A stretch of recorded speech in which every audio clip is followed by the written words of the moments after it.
ओम श्री परमात्मने नमः। विगत भिडियो रे आमे श्रीमद् भगवद गीतार पंचम अध्यायर षष्ठ श्लोक पर्यंत शुणुले। षष्ठ श्लोक रे भगवान श्रीकृष्ण अर्जुन को कहउचंती, हे महाबाहु, कर्मयोग बिना सांख्ययोग रे सिद्धि लाभ करने कष्टकर। मननशील कर्मयोगी अचिरे ब्रह्म को प्राप्त हुए। तापरे भगवान वर्तमान कर्मयोगींकर लक्षण गुड़ी को वर्णना करुछंती। योगयुक्तो विशुद्धात्मा विजितात्मा जितेन्द्रिय सर्वभूतात्मभूतात्मा कुर्वन्नपि न लिप्यते। जहार इंद्रियगण वशीभूत, अंतकरण निर्मल, शरीर निज द्वारा वशीभूत एवं सकल प्राणींकर आत्मा ही जहार आत्मा, सेपरि कर्मयोगी कर्म करी मध्य तहिरे लिप्त हुए नहीं। सेही कर्मयोगी कर्म करी मध्य कर्मरे लिप्त हुए नहीं। केउ कर्मयोगी भगवान ठारे कहउचंदी योगयुक्तो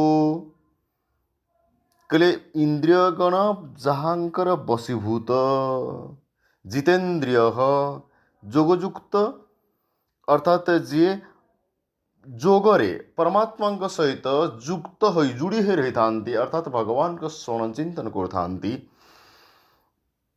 विशुद्धात्मा जहांकर आत्मा शुद्ध, जहांकर मन पवित्र अटे, जहांकर अंतकरण रे कौनसी प्रकार दोष न थाए। विजितात्मा जी निजर आत्मा को अर्थात निजर शरीर उपरे विजय लाभ करथांती, अर्थात शारीरिक सुख सुविधा त्याग करने सहित जो मानकर मनरे शरीर सुख प्रति ध्यान न थाए तो से माने विजितात्मा। जितेन्द्रिय जो मानकर इंद्रिय उपरे विजय थाए, इंद्रिय मान को अधीन रखी थांती। तापरे कहउचंदी सर्वभूतात्मा भूतात्मा, समस्तंकर आत्मा को जे निजर आत्मा बोली मने करंती, समस्तंकु निज परि जे मने करंती, सेही परि व्यक्ति कर्म कुर्वन्नपि न लिप्यते। कर्म करुथिले मध्य कर्म रे बांधी हुअंती नाही। तापरे भगवान श्रीकृष्ण परवर्ती उपदेश दे कहउचंती, जे नैव किंचित करोमीति जुक्तो मन्ये ततत्त्ववित्, पश्यन् शृण्वन् स्पृशन् जिघ्रन् अस्नन् गच्छन् स्वपन् श्वसन् प्रलपन् विसृजन् गृह्णन् नून्मिषन्निमिषन्नपि इन्द्रियाणीन्द्रियार्थेषु वर्तन्त इति धारयन्। वर्तमान भगवान सांख्य योगर साधना संबंध रे कहउचंती, जे तत्ववेता सांख्य योगी देखिबा, शुणिबा, छुईबा, सुंघिबा, खाइबा, चालिबा, ग्रहण करिबा, कहिबा, मलमूत्र त्याग करिबा, शोइबा, श्वास नेबा, आखि खोलिबा ओ बंद करिबा इत्यादि समस्त क्रिया करी मध्य इंद्रियगण विषय सब किछि करुछंती बोली बुझी मु स्वयं किछिले करू नाही, एहिपरि मानिबा उचित। तापरे भगवान गोटे भक्ति जोगी किपरि कर्मरे निर्लिप्त थाए से संबंध उपदेश दे कहउचंती, ब्रह्मण्याध्याय कर्माणि संगं त्यक्त्वा करोति यः लिप्यते न स पापेन पद्मपत्रमिवाम्भसा। जेउ भक्ति जोगी समस्त कर्म परमात्मा ठारे अर्पण करी ओ आसक्ति त्याग करी कर्म करे, से जलरे पद्मपत्र परी से पापरे लिप्त हुए नहीं।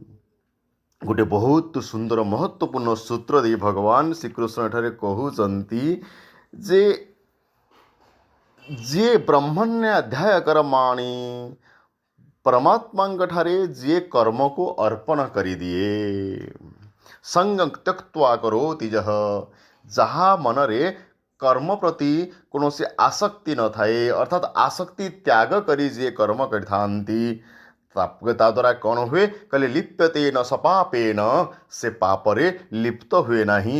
କେମିତି ଉଦାହରଣ ଦେଉଛନ୍ତି କହିଲେ ପଦ୍ମପତ୍ର ମିବାମ୍ଭସା, ପଦ୍ମପତ୍ରରେ ଯେପରି ଜଳ ଲାଗେ ନାହିଁ ଠିକ୍ ସେହିପରି ଭକ୍ତି ଯୋଗୀ ଯେ ସମସ୍ତ କର୍ମ ଭଗବାନଙ୍କୁ ଅର୍ପଣ କରିଦେଇଥାନ୍ତି, ଯାହାଙ୍କ ମନରେ କୌଣସି ଆସକ୍ତି ନଥାଏ, ତାଙ୍କର ଅବସ୍ଥା ମଧ୍ୟ ଠିକ୍ ସେହିପରି ହୁଏ। ଯେପରି ଜଳ ପଦ୍ମପତ୍ରରେ ଲାଗେ ନାହିଁ ସେହିପରି କର୍ମ ତାଙ୍କୁ ସ୍ପର୍ଶ କରିପାରେ ନାହିଁ। ତ ଏଠି ଗୋଟେ ବହୁତ ମହତ୍ତ୍ୱପୂର୍ଣ୍ଣ ସୂକ୍ଷ୍ମ ସୂତ୍ରଟିଏ, ନିଜ ପାଇଁ କିଛି ହେଲେ ନ କରିବା, ପରମାତ୍ମାଙ୍କ ପ୍ରସନ୍ନତା ପାଇଁ କର୍ମ କରିବା, ସମସ୍ତଙ୍କର ହିତ ପାଇଁ କର୍ମ କରିବା, ଇଏ ହେଉଛି କର୍ମଯୋଗର ମହତ୍ତ୍ୱପୂର୍ଣ୍ଣ ମୂଳ ସୂତ୍ର। ତାପରେ ପରବର୍ତ୍ତୀ ଶ୍ଲୋକରେ ଭଗବାନ ଶ୍ରୀକୃଷ୍ଣ କର୍ମଯୋଗୀଙ୍କର କର୍ମ କରିବା ଶୈଳୀ ବିଷୟରେ ବର୍ଣ୍ଣନା କରୁଛନ୍ତି। ଭଗବାନ କହିଲେ କାୟେନ ମନସା ବୁଦ୍ଧ୍ୟା କେବଳୈରିନ୍ଦ୍ରିୟୈରପି ଯୋଗିନଃ କର୍ମ କୁର୍ୱନ୍ତି ସଙ୍ଗଂ ତ୍ୟକ୍ତାତ୍ମଶୁଦ୍ଧୟେ। ଭଗବାନ କହିଲେ କର୍ମଯୋଗୀମାନେ ଆସକ୍ତି ତ୍ୟାଗ କରି କେବଳ ମମତା ରହିତ ଇନ୍ଦ୍ରିୟ, ଶରୀର, ମନ ଓ ବୁଦ୍ଧି ଦ୍ୱାରା ଅନ୍ତଃକରଣ ଶୁଦ୍ଧି ନିମନ୍ତେ ହିଁ କର୍ମ କରନ୍ତି। କହିଲେ କର୍ମଯୋଗୀମାନେ ଆସକ୍ତି ତ୍ୟାଗ କରି କେବଳ ମମତା ରହିତ ଇନ୍ଦ୍ରିୟ, ଶରୀର, ମନ ଓ ବୁଦ୍ଧି ଦ୍ୱାରା ଅନ୍ତଃକରଣ ଶୁଦ୍ଧି ନିମନ୍ତେ କର୍ମ କରନ୍ତି। ମମତ୍ୱ ମୋର ଭାବ ସମୂଳେ ନଷ୍ଟ ହୋଇଯିବାକୁ ଅନ୍ତଃକରଣର ପବିତ୍ରତା କୁହାଯାଏ। ତେବେ ମମତ୍ୱ ଭାବ, ମୋର ଭାବ ଯେତେବେଳେ ଦୂର ହୋଇଯାଏ ସେହି ସମୟରେ ଅନ୍ତଃକରଣ ଶୁଦ୍ଧ ହୋଇଯାଏ। ତେବେ କର୍ମଯୋଗ ମାର୍ଗର ସାଧକ ଶରୀର, ଇନ୍ଦ୍ରିୟ, ମନ ଓ ବୁଦ୍ଧିକୁ ନିଜର ଭାବନ୍ତି ନାହିଁ କି ନିଜ ପାଇଁ ପ୍ରୟୋଜନ ମନେ କରନ୍ତି ନାହିଁ। ଗୋଟେ ବହୁତ ମହତ୍ତ୍ୱପୂର୍ଣ୍ଣ କଥା ଯେ କର୍ମଯୋଗୀ ସମସ୍ତ କର୍ମ କରନ୍ତି ସିନା, କିନ୍ତୁ ତାଙ୍କର ଶରୀର, ଇନ୍ଦ୍ରିୟ, ମନ ଓ ବୁଦ୍ଧିକୁ ସେ ନିଜର ଭାବନ୍ତି ନାହିଁ ବା ନିଜ ପାଇଁ ଉପଯୋଗୀ ବୋଲି ମନେ କରନ୍ତି ନାହିଁ, ବରଂ ସେଗୁଡ଼ିକ ସଂସାରର ଓ ସଂସାର ପାଇଁ ପ୍ରୟୋଜନୀୟ ମନେକରି କର୍ମରେ ପ୍ରବୃତ୍ତ ହୁଅନ୍ତି। ତ ସଂସାରର ସାମଗ୍ରୀ ସଂସାରର କାମରେ ଲାଗିଲା, ସେଥିରେ ତାଙ୍କର କ'ଣ ସମ୍ପର୍କ, ଏହିପରି ବିଚାର କରି ତାଙ୍କର କର୍ମ ସହିତ କୌଣସି ସମ୍ବନ୍ଧ ରହେ ନାହିଁ। ଯେଉଁ କଥାକୁ ବୁଝିବା ପାଇଁ ଭଗବାନ ଶ୍ରୀକୃଷ୍ଣ କହିଲେ ଜଳରେ ଯଦିଓ ପଦ୍ମପତ୍ର ରହେ କିନ୍ତୁ ପଦ୍ମପତ୍ରରେ ଜଳ ବିନ୍ଦୁ ଲାଗେ ନାହିଁ। ତ ଏହିପରି ଭାବନାରେ କର୍ମରତ ହେବା ଦ୍ୱାରା ଯେତେବେଳେ ମମତ୍ୱ ସମୂଳେ ନଷ୍ଟ ହୋଇଯାଏ ସେତେବେଳେ ଅନ୍ତଃକରଣ ଅତ୍ୟନ୍ତ ପବିତ୍ର ହୋଇଯାଏ। ପବିତ୍ରତାର ଅଭ୍ୟୁଦୟ ଘଟିଲେ ଅନ୍ତଃକରଣରୁ ସମ୍ପର୍କ ଛିନ୍ନ ହୋଇ ବ୍ୟକ୍ତି ନିଜର ଆତ୍ମସ୍ୱରୂପରେ ସ୍ଥିତ ହୋଇଯାଏ, ଯାହାକି ମନୁଷ୍ୟ ଜନ୍ମର ଉଦ୍ଦେଶ୍ୟ। ତାପରେ ଭଗବାନ ପରବର୍ତ୍ତୀ ଶ୍ଲୋକରେ କହୁଛନ୍ତି କର୍ମଯୋଗର ମହିମା ବିଷୟରେ ଯେ ଯୁକ୍ତଃ କର୍ମଫଳଂ ତ୍ୟକ୍ତ୍ୱା ଶାନ୍ତି ପ୍ରାପ୍ନୋତି ନୈଷ୍ଠିକୀଂ ଅଯୁକ୍ତଃ କାମକାରେଣ ଫଳେ ଶକ୍ତୋ ନିବଧ୍ୟତେ। କର୍ମଯୋଗୀ କର୍ମଫଳ ତ୍ୟାଗ କରି ନୈଷ୍ଠିକ ଶାନ୍ତି ପ୍ରାପ୍ତ ହୁଏ, କିନ୍ତୁ ସକାମ ମନୁଷ୍ୟ କାମନା ହେତୁ ଫଳରେ ଆସକ୍ତ ହୋଇ ବାନ୍ଧି ହୋଇଯାଏ। ଗୋଟେ ବହୁତ ମହତ୍ତ୍ୱପୂର୍ଣ୍ଣ କଥା କହିଲେ ଭଗବାନ ଏଠାରେ ଯେ କର୍ମଯୋଗୀ କର୍ମଫଳ ତ୍ୟାଗ କରି ନୈଷ୍ଠିକ ଶାନ୍ତି ପ୍ରାପ୍ତ ହୁଏ। ଯେଉଁ ଶାନ୍ତି ପ୍ରାପ୍ତ କରିବା ପାଇଁ ମୁନିମାନେ ଜନ୍ମ ଜନ୍ମ ଧରି ତପସ୍ୟା କରନ୍ତି, ଜଣେ କର୍ମଯୋଗୀ ସେହି କର୍ମକୁ ନିଷ୍କାମ ଭାବରେ କରି କର୍ମଫଳର ଆଶା ନ ରଖି କର୍ମ କରି ମଧ୍ୟ ସେହି ପରମ ଶାନ୍ତି, ସେ ନୈଷ୍ଠିକ ଶାନ୍ତିକୁ ପ୍ରାପ୍ତ କରିଥାଏ। କିନ୍ତୁ ସକାମ ମନୁଷ୍ୟ, ଯଦି ମନୁଷ୍ୟ ମନରେ କାମନା ରହିଲା, ମନୁଷ୍ୟ ମନରେ ବାସନା ରହିଲା, ମନୁଷ୍ୟ ମନରେ ଯଦି କର୍ମଫଳ ଆସକ୍ତି ରହିଲା, ତାହେଲେ ତାର ଫଳ କ'ଣ ହୁଏ? ଭଗବାନ କହୁଛନ୍ତି କାମନା ହେତୁ ଫଳରେ ଆସକ୍ତ ହୋଇ ମନୁଷ୍ୟ ବାନ୍ଧି ହୋଇଯାଏ। ସେଥିପାଇଁ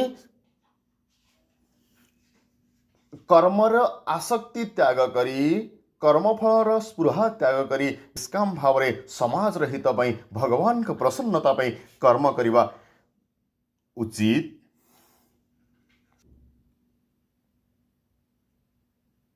ଜୟ ଜଗନ୍ନାଥ। ଭଗବାନଙ୍କର ପରବର୍ତ୍ତୀ ଉପଦେଶ ଆମେ ପରବର୍ତ୍ତୀ ଭିଡ଼ିଓରେ ଆଲୋଚନା କରିବା।